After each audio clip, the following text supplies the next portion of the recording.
할렐루야, 예배에 나오신 분들을 환영하고 축복합니다. 어제 비가 많이 왔고 내일도 비 소식이 있는데 오늘은 날이 아주 좋더라고요. 이건 놀러 가라는 사인이 아니라 예배 편히 나올 수 있도록 하나님께서 좋은 날을 주신 줄로 믿습니다. 혹시 사인을 다르게 받아서 여기 안 보이는 분들 있잖아요. 그분들이 있는 자리에서 잘 예배하실 수 있도록 여러분이 기도해 주시면 좋겠습니다. 우리 옆 사람과 인사할 때는 이렇게 인사하면 좋겠습니다.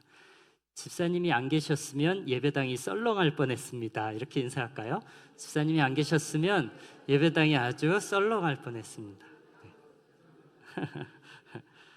네, 연휴에도 자리를 지켜주셔서 감사합니다.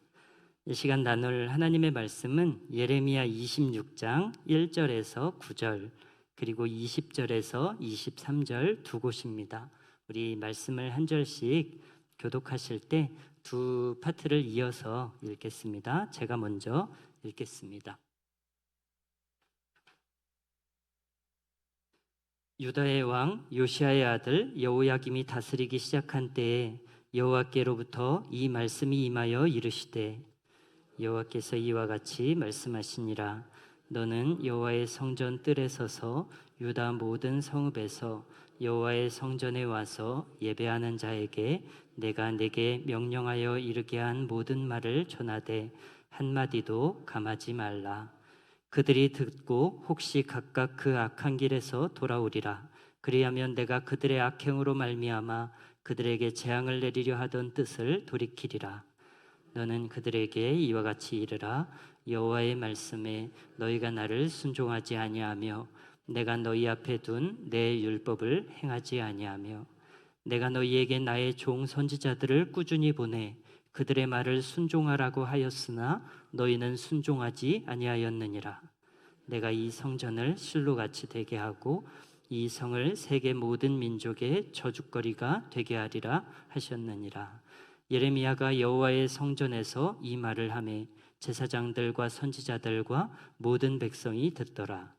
예레미야가 여호와께서 명령하신 말씀을 모든 백성에게 전하기를 마침에 제자들과 선지자들과 모든 백성이 그를 붙잡고 이르되 네가 반드시 죽어야 하리라. 어찌하여 네가 여호와의 이름을 의지하고 예언하여 이르기를 이 성전이 실로같이 되겠고 이 성이 황폐하여 주민이 없으리라 하느냐 하며 그 모든 백성이 여호와의 성전에서 예레미야를 향하여 몰려드니라. 또 여호와의 이름으로 예언한 사람이 있었는데 곧 기럇 여아림 스마야의 아들 우리아라. 그가 예레미야의 모든 말과 같이 이 성과 이 땅에 경고하여 예언하매 여호야김 왕과 그의 모든 용사와 모든 고관이 그의 말을 듣고서 왕이 그를 죽이려 하매 우리아가 그 말을 듣고 두려워 애굽으로 도망하여 간지라. 여호야김 왕이 사람을 애굽으로 보내되 곧 악볼의 아들 엘라단과 몇 사람을 함께 애굽으로 보냈더니 같이 읽겠습니다. 그들이 우리아를 애굽에서 연행하여 여호야김 왕에게로 그를 데려오매 왕이 칼로 그를 죽이고 그의 시체를 평민의 묘지에 던지게 하니라. 아멘. 예레미야 26장은 오늘날 우리가 살아가는 세상이 어떤 곳이고 또 이런 세상에서 우리 기독교인들이 어떻게 살아가야 할까에 대한 답변입니다. 우리가 사는 세상은 어떤 곳이고 이 땅에서 우리의 역할은 무엇인지 오늘 말씀을 통해 함께 알아가기를 소원합니다. 먼저 1절 말씀을 우리 다시 한번 읽어보기 원합니다. 같이 읽겠습니다. 시작. 유다의 왕 요시야의 아들 여호야김이 다스리기 시작한 때에 여호와께로부터 이 말씀이 임하여 이르시되 아멘. 1절에 보니까 유다를 누가 다스리게 되었다고 이야기합니까? 여호야김이 다스리기 시작한 때라고 나옵니다. 여호야김이 어떤 사람이었는가에 대해서는 별도의 설명이 필요하진 않을 것 같습니다. 이 멸망 직전의 왕들이 어떤 모습이었는지 우리가 이미 잘 알고 있기 때문이죠. 그러니까 이 사람에 대한 소개는 생략하고 지금은 그저 악한 왕이 세워졌다, 악한 대통령, 나쁜 정권이 들어섰다 정도로 이해하면 좋을 것 같습니다. 악한 정권이 들어섰어요. 이 참 답답한 노릇이죠. 한번 잘못된 지도자가 세워질 때마다 온 국민이 얼마나 커다란 피해를 입습니까? 우리나라에서도 정권이 바뀔 때마다 이번엔 좀 다르겠지, 이번엔 괜찮겠지 라고 기대하지만 결국에는 또 국민들을 실망시키고 나라를 어지럽게 하는 일들이 많이 있지 않았습니까? 이상한 일이에요. 우리가 대통령 선거 있을 때마다, 국회의원, 시장 선거할 때마다 항상 좋은 사람 세워지게끔 기도하잖아요. 그런데 왜 결과적으로는 안 좋은 경우가 더 많았던 것일까요? 혹시 하나님께서 우리의 기도를 듣지 않으시기 때문일까요? 우리는 오늘 본문에서 그 해답을 찾아볼 수 있겠습니다. 예레미야 당시에도요, 새로운 왕이 세워질 때마다 백성들은 새 왕에 대한 기대도 하고 또 기도도 했을 거예요. 그 옛날 다윗처럼 또 히스기야 왕처럼 훌륭한 믿음의 지도자가 세워져서 살기 좋은 나라, 하나님이 복 주시는 나라, 온 국민이 행복한 그런 나라가 되기를 다들 꿈꿨겠죠. 그리고 그를 위해서 기도했을 것입니다. 그런데 왜 그들의 바람과는 다르게 이런 여호야김 같은 사람이 대통령으로 세워지느냐 하는 말입니다. 한번 1절과 2절을 유심히 보십시오. 악한 정권이 들어선 때에 하나님께서 선지자를 세우시고 경고의 말씀을 하시는데 누구한테 경고를 하시는지 한번 보시면 좋겠습니다. 우리 2절 말씀을 한번 띄워주십시오. 2절에 보시면 선지자가 여호와의 성전 뜰에 가서 누구에게 메시지를 전하나요? 여호와의 성전에 와서 예배하는 자들에게 말씀을 전합니다. 더 특이한 것은 3절입니다. 우리 3절 볼까요? 그들이 듣고 혹시 그 악한 길에서 떠나 돌아오면 내가 뜻을 돌이켜 재앙을 내리지 아니하리라. 저는 이 말씀을 보다가 꼭 머리를 한 대 맞은 느낌이 있었어요. 우리는 보통 나라가 망하는 원인을 되게 대통령에게서 찾잖아요. 잘못된 지도자들, 부패한 권력가들, 정치인, 기업인들, 이런 사람들이 썩었으니까 나라가 망한다고 생각을 하잖아요. 그런데 오늘 본문을 보니까 하나님은 나라가 쇠하는 원인을 전혀 다른 곳에서 찾고 계시더라는 말이에요. 악한 정권이 들어섰고 나쁜 지도자가 왕으로 세워졌으면 회개하라는 메시지를 그 왕한테 해야 될 것 같은데, 악한 지도자들한테 선지자가 청와대 앞에 가서 피켓 들고 대통령과 위정자들은 각성하라, 회개하라, 회개하라, 이런 거 해야 될 것 같은데, 오늘 본문을 보니까 선지자가 누구를 향해서 회개하라고 외치고 있느냐는 말이에요. 여호와의 성전에 와서 예배하는 자들에게요. 놀랍게도 악한 지도자들이 회개하면 나라가 정상으로 회복되고 재앙이 물러가리라가 아니고 예배하는 자들이 회개를 해야 나라가 회복될 것이라고 말씀하십니다. 이해가 안 가죠? 이런 경우가 다 있나요? 아니, 잘못은 나라를 운영하는 사람들이 다 했는데 왜 회개는 예배하는 우리에게 하라고 말씀하시는 것입니까? 우리는 정치라는 걸 해본 적도 없잖아요. 혹시 선지자가 청와대 가서는 책망할 용기가 안 나니까 괜히 마음씨 착한 교인들만 붙들고 큰 소리를 치는 것은 아닙니까?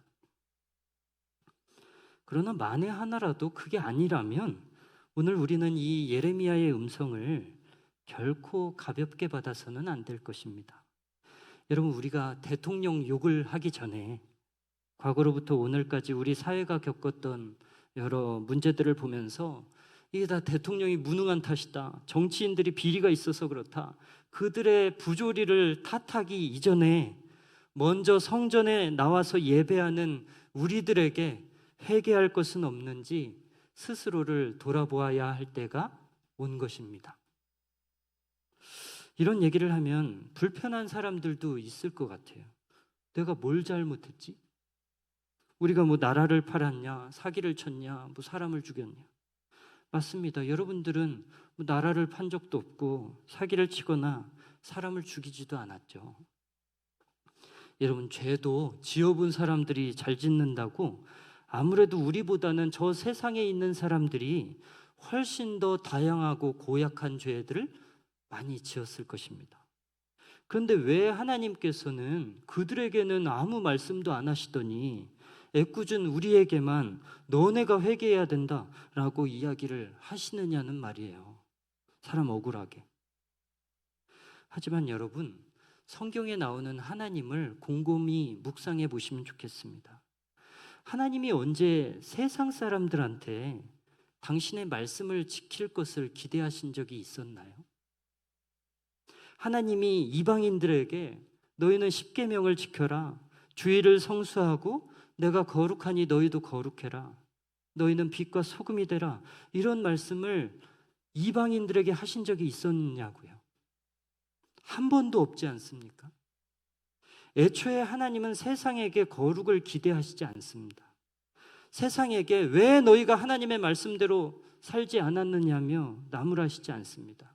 하나님께서 소돔과 고모라를 심판하실 때 소돔 사람들, 고모라 사람들이 회개하면 용서할 것이다 라고 말씀하시지 않고 대신에 소돔에 의인 10사람이 있는가 없는가를 확인하세요. 왜요? 여러분, 세상은 하나님의 말씀대로 살지 않을 거예요. 원래 그랬고 지금도 그렇고 앞으로도 쭉 하나님의 말씀과는 별개로 살 것입니다. 그래서 하나님은 세상을 심판하기로 오래전부터 결정하셨어요. 그리고 이런 하나님의 결심을 바꿀 만한 사람이 세상에서는 나오지 않을 것입니다.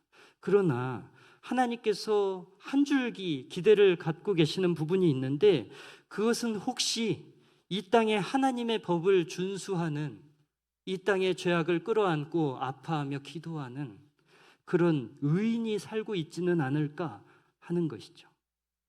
세상을 향한 하나님의 분노와 세상을 향한 그 하나님의 타들어가는 그 마음을 시원하게 해줄 만한 의인이 한 사람이라도 있지 않을까, 그거를 기다리고 있는 겁니다.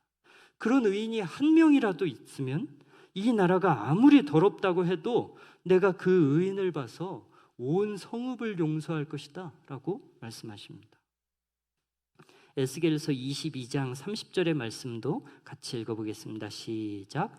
이 땅을 위하여 성을 쌓으며 성 무너진 데를 막아서서 나로 하여금 멸하지 못하게 할 사람을 내가 그 가운데에서 찾다가 찾지 못하였으므로, 31절에 보면 내가 이제 내 분노를 그들에게 쏟으리라 이렇게 나와요. 여러분, 무슨 말인지 아시겠어요? 이 성은 이미 틀렸어요. 하나님은 이 성을 무너뜨릴 계획입니다. 그러나 성을 무너뜨리시기 전에 한 번 더 성을 자세히 살펴보시는 거예요. 혹시나 만에 하나라도 이 성 안에 내 진노를 돌이키게 할 만한 누군가가 한 명이라도 있지 않을까 싶어서요. 세상을 보면 너무나 화가 나서 지금 당장이라도 불덩이를 떨이켜서 다 멸해버리고 싶지만은, 이런 나를 막아설 만한, 내 심판을 그치게 할 만한 그 한 사람이라도 눈에 띈다면 그 한 명 때문에라도 심판을 취소할 거라고 말씀하시는 거예요.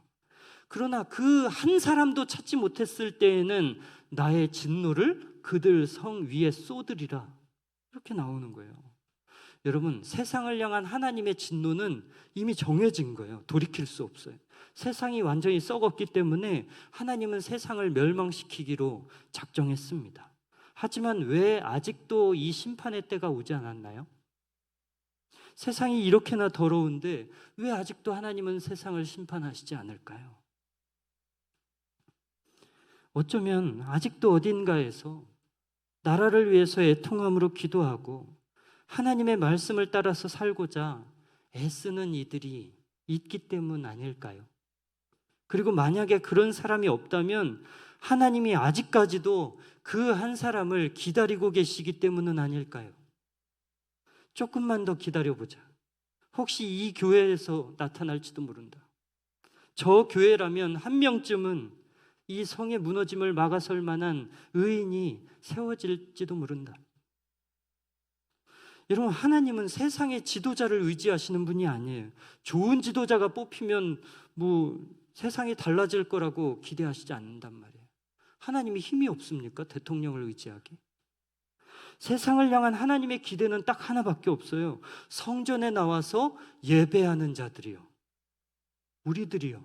우리들이 그 악한 길에서 떠나서 하나님께로 돌아온다면 하나님은 재앙이 물러가게 한다라고 약속하고 계십니다. 우리 역대하 7장 14절의 말씀도 함께 읽어보겠습니다. 시작.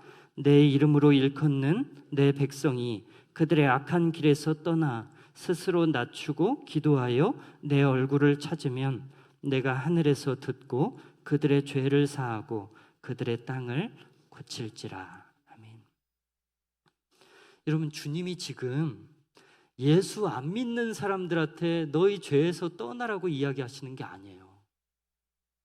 하나님의 백성들에게, 성전에 나와서 예배하는 자들에게 악한 길에서 떠나 하나님께로 돌아오라고 이야기하시는 거예요. 그러니까 여러분, 이 음성이 들린다면 이제 악한 길에서 떠나 하나님께로 돌아오십시오. 한 가지 궁금했어요. 하나님께서 말씀하시는 이 예배자들이 범하는 악이란 게 뭘까? 예배자들, 크리스찬들이 범하는 악이 무엇일까? 그렇잖아요. 이렇게 스스로 이 불금에 여기 예배하려고 나온 사람들에게 죄가 있어봤자 얼마나 많이 있겠어요. 우리가 악에서 떠나야 나라가 멸망을 피할 정도로 우리가 그렇게 큰 죄를 지으면서 살지는 않지 않습니까? 우리가 얼마나 큰 죄를 지었습니까? 여러분, 예배하러 나오기 전에 얼마나 큰 죄를 짓고 오셨습니까? 예배 오는 길에 은행이라도 털고 오셨습니까? 사람이라도 팼습니까? 아니면 하다못해 올 때 노상방뇨라도 하신 분 있어도 손을 들지 마세요. 여러분, 우리 중에 그런 사람이 어디 있겠어요? 스스로 예배하려고 여기 나온 사람들 가운데 악함이 있어봤자 세상 사람들의 악함과 비할 수 있겠느냐는 말이에요. 그런데 왜 성경은 예배하는 사람들이 회개를 해야, 예배하는 사람들이 악에서 돌이켜야 나라가 회복이 되고 재앙이 물러간다라고 이야기를 하시냐는 거예요. 예배자가 버려야 되는 그 악이 뭐냔 말이에요. 여러분, 멀리 갈 것 없이 오늘 본문에 나오더라고요. 우리 4절과 5절의 말씀을 같이 읽어보겠습니다. 시작. 너는 그들에게 이와 같이 이르라. 여호와의 말씀에 너희가 나를 순종하지 아니하며 내가 너희 앞에 둔 내 율법을 행하지 아니하며 내가 너희에게 나의 종 선지자들을 꾸준히 보내 그들의 말을 순종하라고 하였으나 너희는 순종하지 아니하였느니라. 아멘. 보시면 알겠지만 4절과 5절이 똑같은 말씀이죠. 하나님께서 선지자들을 많이 보내고 수없이 많은 말씀을 전하게 했지만 그러면 뭐 하느냐는 거예요. 아무리 많은 선지자를 보내봐도, 아무리 많은 메시지를 전해봐도 그럼 뭐 할 거냐는 거예요. 하나도 안 변했는데, 하나도 안 바뀌었는데요. 이건 하나님의 입장에서 하나님을 우롱하는 행동이라고 느끼시는 것 같아요. 하나님이 지금 너희가 왜 예배를 빠졌느냐 이 얘기하시는 게 아니에요. 왜 설교를 제대로 안 들었느냐 이 얘기하시는 게 아니에요. 도대체가 예배도 늘 나오고 설교도 항상 듣는데 전혀 변화가 없는 이들을 가리켜서 이상하다, 고약하다라고 이야기하시는 것입니다. 선지자를 아무리 많이 보내면 뭐 할 것입니까? 설교를 100번을 듣고 1000번을 들었으면 뭐 할 것입니까? 신앙생활 10년 했고 20년 했으면 또 뭐 할 것입니까? 본문에서 말씀하는 것처럼 전혀 순종하지 않는데요. 안 변하는데요. 설교는 잘 듣지만 순종하지 않는 거예요. 하나님은 그것이 예배자들이 범하는 악이다라고 이야기하시는 겁니다.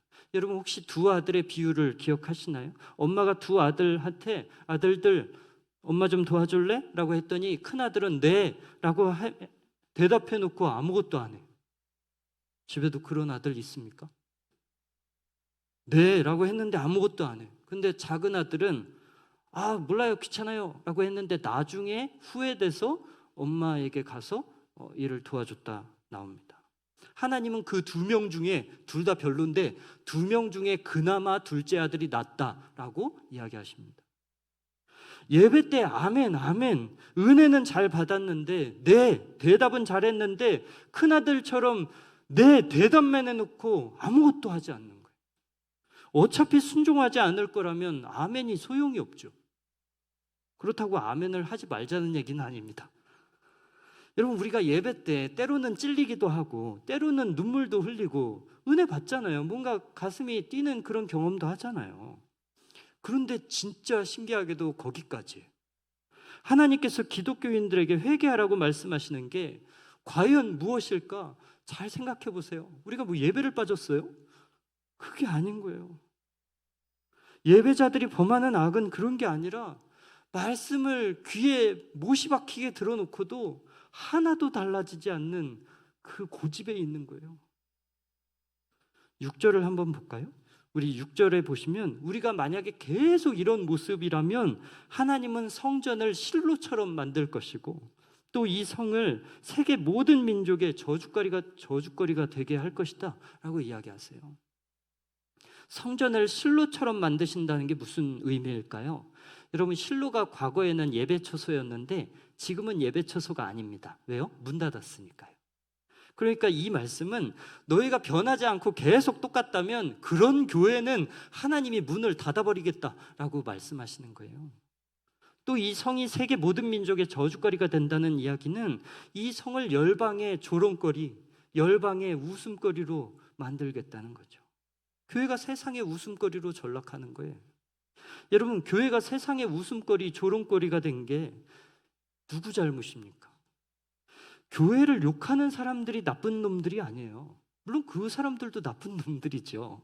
그러나 더 근본적인 문제는 교회를 욕할 만한 빌미를 제공한 우리에게 잘못이 있는 거 아니냐는 거예요.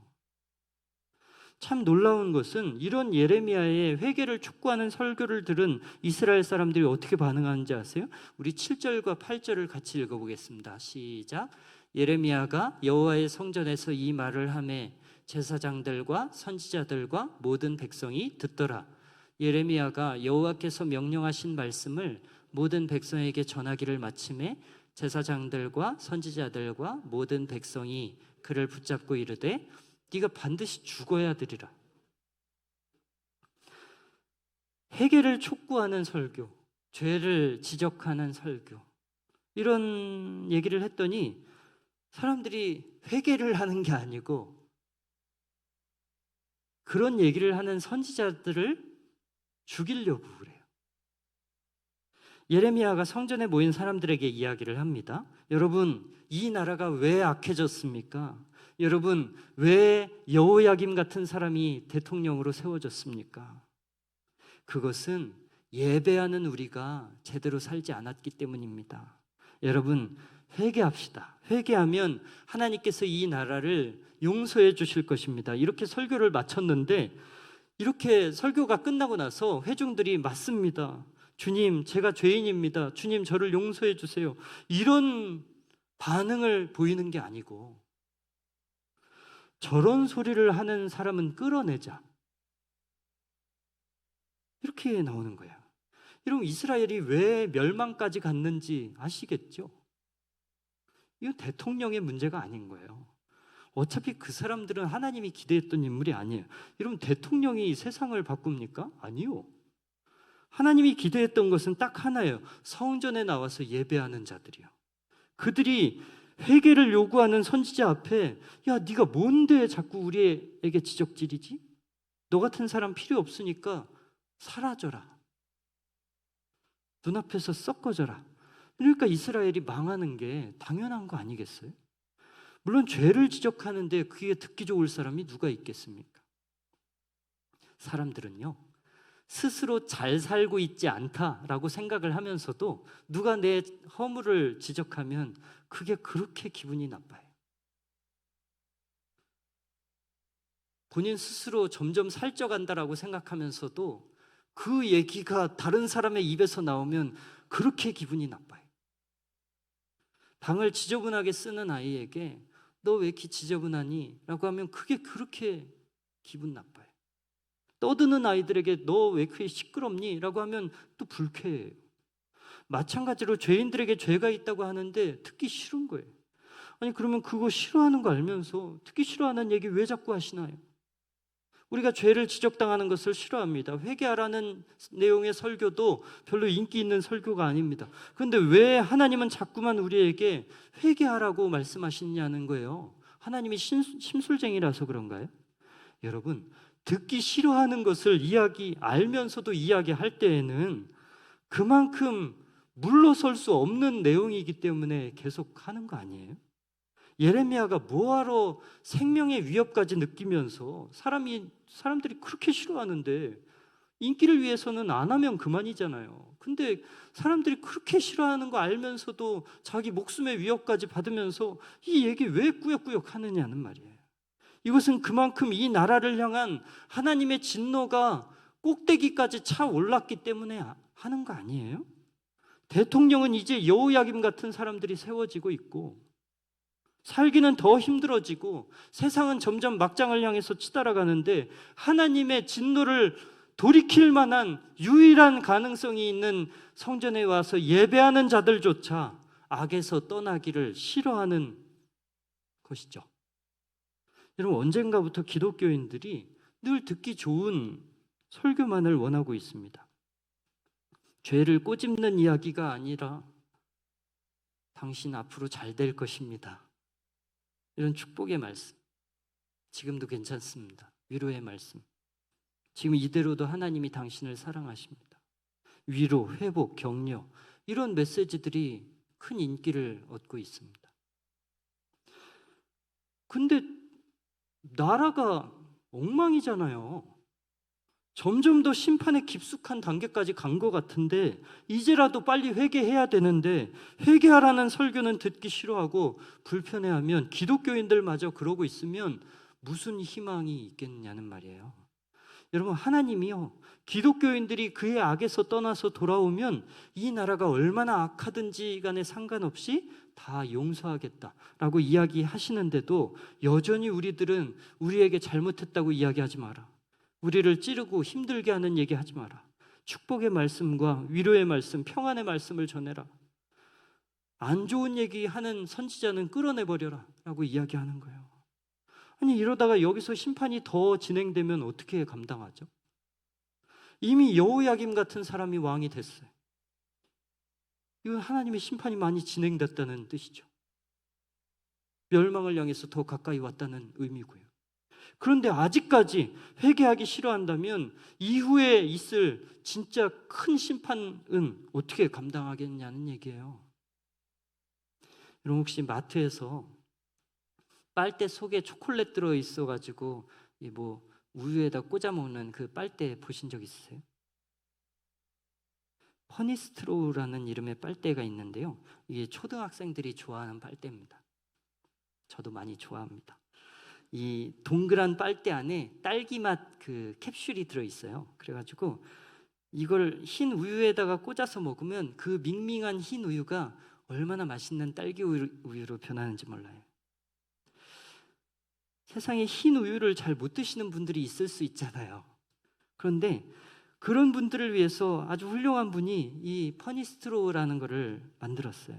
그러면 이 밍밍하고 비린내 나는 흰 우유가 그냥 빨대를 꼽기만 하면 너무나 달콤한 딸기 우유로 변합니다. 우유야 어찌됐건 좋다 이거예요. 이건 취향이니까. 근데 사람들이 하나님의 말씀을 들을 때에도 이 퍼니스트로우 같은 거를 가지고 이 필터를 거쳐서 말씀을 듣고자 한다는데 문제가 있는 거죠. 여러분, 하나님의 말씀은 맛있는 것만 있는 게 아니잖아요. 하나님의 말씀은 듣기 좋은 것, 달콤한 것만 있지 않잖아요. 어떤 말씀은 너무 부대끼고, 어떤 말씀은 나를 너무 힘들게 하고, 어떤 말씀은 너무 부담스러워요. 너무 아파요. 좌불안석이에요. 가시방석에 앉은 것 같은 때도 있어요. 하나님의 말씀이 내가 좋아하는 맛만 있지 않단 말이에요. 그럴 때 우리가 어떻게 하죠? 이 주머니에서 퍼니스트롤을 꺼내가지고 귀에다가 탁 꽂는 거예요. 그러면은 기가 막히게 내가 듣기 좋은 얘기만 쏙 듣고 나머지는 다 사라집니다. 내가 듣고 싶은 얘기 한 가지만 기억하고 집에 갑니다. 여러분, 방송 설교 중에서요, 한국교회 잘못됐습니다, 한국교회 회개해야 됩니다, 이런 설교 한 번이라도 들어보신 분? 거의 없어요. 한국교회, 만약 한국교회를 규탄하는 메시지가 있어도 개교회, 본인 교회를 규탄하는 메시지는 한 번도 없어요. 왜요? 싫은 소리 하면 성도들 다 나가는데 어떻게 할 거예요? 그러니까 쓴소리를 못하는 거예요. 그냥 뭉뚱거려가지고 한국교회가 잘못했다, 회개해야 된다 이렇게 말하지, 우리 교회 회개해야 됩니다 이렇게 말하는 사람 한 명도 없다고요. 사람들이 싫어하니까요. 물론 교회에 대해서 비판한다는 것은 매우 위험하고 아주 조심스러운 일이겠습니다만, 내가 지금 병들었으면요, 내 입에 써도 약을 삼키려는 시도를 해야 되고 약을 삼키려는 노력이 필요하다는 얘기를 하고 있는 거죠. 교회가 건강한 비판조차도 허용되지 않는 성역으로 만들어 놓고 우리가 심판당할 거라고 말하지 마라, 예루살렘 함락될 거라고 말하지 마라, 이스라엘이 망한다고 하지 마라, 약을 안 먹어도 될 정도로 건강하게 살지는 않으면서 쓴소리는 듣기 싫은 거예요. 대신 우리는 이것을 좋아합니다. 괜찮아, 하나님은 너를 있는 그대로 사랑하셔, 너의 약점까지 다 사랑하셔. 맨날 이런 얘기만 좋아합니다. 나의 연약함에 대해서 아무것도 고치지 않아도 하나님이 지금의 너를 품고 사랑하신다는 말, 그 말이 듣고 싶어요. 지금의 삶에서 아무것도 달라지지 않아도 하나님께 사랑받고 있다는 얘기를 듣고 싶어요. 내 죄악까지 연약함으로 포장해가지고 하나님이 그 모든 것을 이해하시고 하나님이 그 모든 것을 품으신다, 이 얘기를 듣고 싶어요. 결국에 나는 아무것도 안 바뀌면서 하나님이 있는 그대로의 나를 안아주시기를 바라는 거예요. 예레미야가 성전에서 예배자들에게 회개합시다라고 했을 때 예배자들이 그 말을 거부합니다. 이 생각해보면 아주 황당한 일입니다. 말씀을 듣기 위해서 찾아온 예배자들이 정작 말씀이 전해지니까 불편해하면서 욕하고 떠나는 거예요. 아니, 설교 들으려고 나온 거 아니에요? 설교 들으려고 여기 온 거 아니에요? 그런데 예배자가 말씀을 전할 때, 설교자가 말씀을 전할 때 예배자들조차 그 메시지를 듣기를 거부하는 거예요. 여호와의 말씀이 예배자들에게조차 들어가지 않는다면 그 말씀이 세상에는 어찌 들어가겠습니까?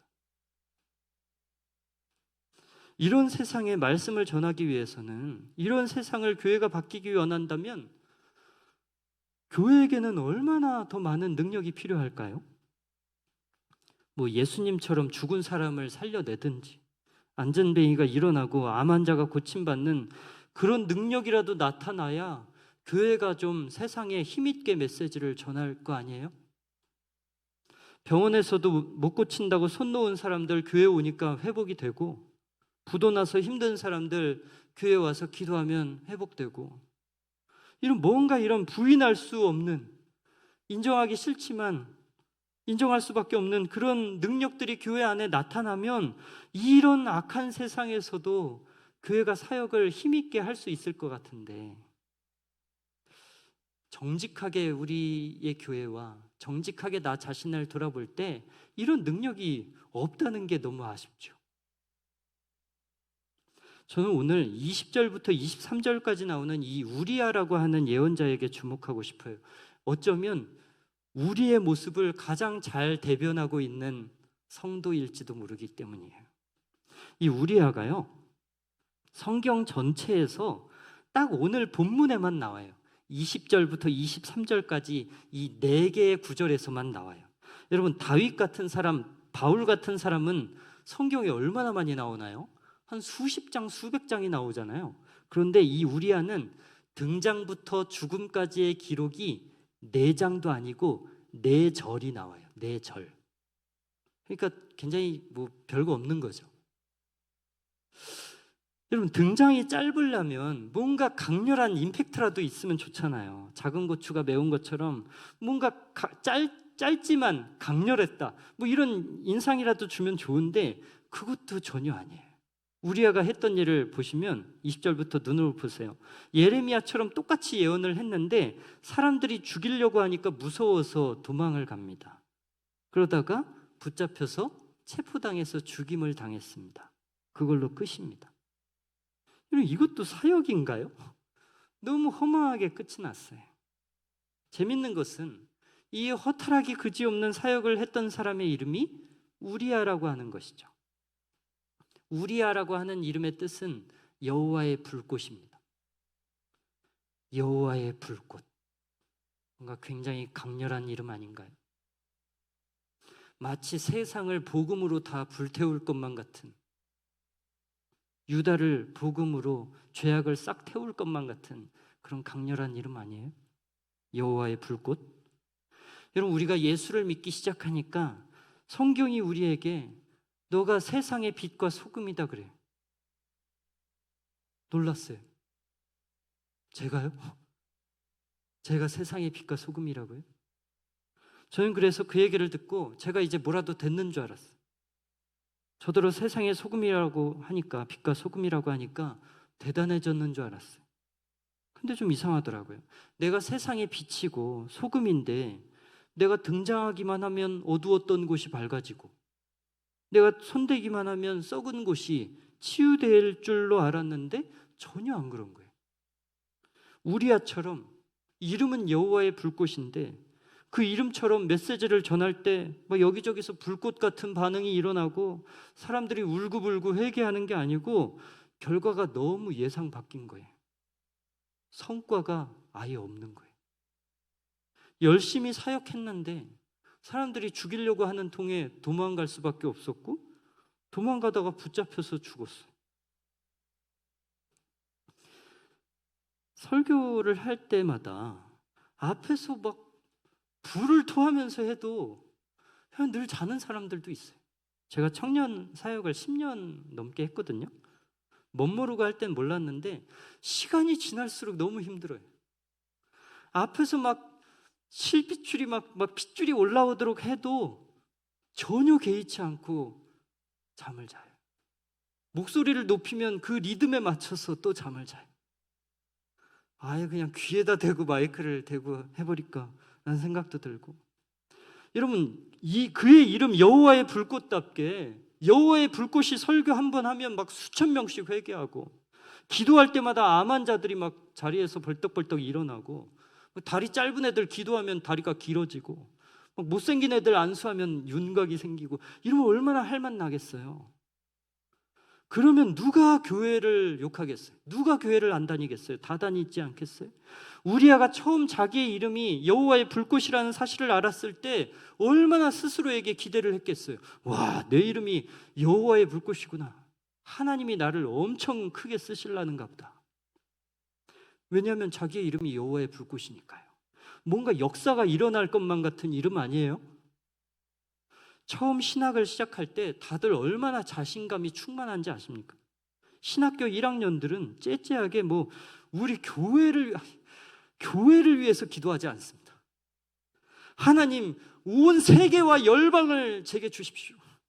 막 이렇게 기도해요. 신학교 1학년들은 막 믿음 없어가지고 막 우리 부서가 잘 되게 해주세요, 그런 기도하지 않습니다. 하나님, 이 지구촌을, 이 열방을 저에게 주십시오. 막 한 사람 한 사람마다 다 지구를 막 자기한테 달라 그래요. 신학교에 갓 입학해놓고 사람들이 서로 간에 제일 많이 하는 농담이 뭔지 아세요? 너는 10,000명 목회할 것 같다. 기도를 조금만 잘해도 너 10,000명 목회할 것 같다. 발표를 조금만 잘해도 너 10,000명 목회할 것 같다. 웃기는 얘기죠. 저도 그랬어요. 저는 제가 졸업하고 이제 사역을 시작하기만 하면 이제 난리가 날 줄 알았어요. 고작 이렇게밖에 하지 못하는 한국교회와 그동안의 목사님들이 너무 무능하고 싫게 느껴졌었어요. 내가 졸업하기만 하면 사역을 시작하기만 하면 이 세상 완전히 바꿀 수 있을 줄 알았어요. 그런데요, 사역을 시작한 지 한 달도 안 돼서 내가 얼마나 무능하고 무기력한 존재인지 뼈저리게 실감하게 되더라고요. 10,000명 목회? 웃기는 얘기죠. 10사람 그리스도의 제자 만드는 것도 얼마나 힘든지 모르겠어요. 아니, 삐딱선 타고 있는 그 한 명, 삐딱선 타는 그 한 명 제대로 만드는 것도 너무 어려워요. 아니, 남 얘기가 아니라 나 한 사람 그리스도인의 제자가 되는 것도 너무 어려워요. 신학교 안에서 날고 길고 주목받는 게 아무 소용이 없는 거예요. 여러분, 여기 있는 저도요, 신학교 다닐 때 너 10,000명 목회할 것 같다, 그 얘기를 엄청 많이 들었어요. 표정이 왜 그러세요? 믿음을 가져보세요. 제가 그냥 확인 안 된다고 막 지르는 게 아니고 진짜 많이 들었어요. 10,000명 목회할 것 같다, 이 얘기 많이 들었어요. 근데 사역을 시작하니까 알겠더라고요. 진짜 아무것도 아니구나. 그동안의 목사님들, 진짜 그동안의 목사님들이 너무 잘한 거였구나. 그걸 알겠더라고요. 여러분, 우리가 갖고 있는 이름처럼, 빛과 소금, 막 우리가 갖고 있는 이름처럼 세상에 뭔가 큰 변화를 일으키고 세상에 큰 비전을 주고 여호와의 불꽃처럼 막 세상을 뒤집을 수 있으면 얼마나 좋을까요? 그런데 어쩌면 이 여호와의 불꽃이라는 것은 다이너마이트처럼 큰 폭발력이 있는 게 아니라 작은 촛불과 같은 것일지도 모른다라는 생각을 하게 됩니다. 있는 힘껏 불을 비춰봐도 세상의 어두움이 다 가시지 않아요. 아무리 열심히 빛을 비춰도 이 작은 불꽃으로는 얼음장같이 차가운 세상을 따뜻하게 만들 수 없어요. 그럼 우리가 이 일을 할 필요가 있습니까? 아무리 내 자신을 태워가면서 빛을 비춰도 세상이 여전히 어두운데 그 일이 의미가 있습니까? 아무리 열심히 복음을 전해도, 목이 쉬어라 설교를 해봐도 청년들은 자기에 바쁜데 이런 일들을 뭐가 의미가 있습니까? 저는 이 사역이요, 등대 같은 거라고 생각을 해요. 등대는 검은 바다 전체를 다 비추지는 못하잖아요. 아무리 불을 세게 켜도 저 망망한 바다 앞에서는 그저 점 하나에 불과해요. 이 등대 하나로 바다를 환하게 만든다는 것은 욕심이에요, 욕심. 하지만 등대가 바다 전체를 비출 수 없다고 해서 이게 의미 없다고 생각하는 사람은 아무도 없겠죠. 등대는 바다 전체를 밝게 하진 못해요. 세상을 밝히기에는 턱없이 부족해요. 하지만 그럼에도 불구하고 그 빛으로 그 자리를 지키고 있다 보면 언젠가 누구 한 사람이라도 길을 잃고 방황하던 그 사람이 그 빛을 보고 옳은 대로 나아오는 일도 있을 것입니다.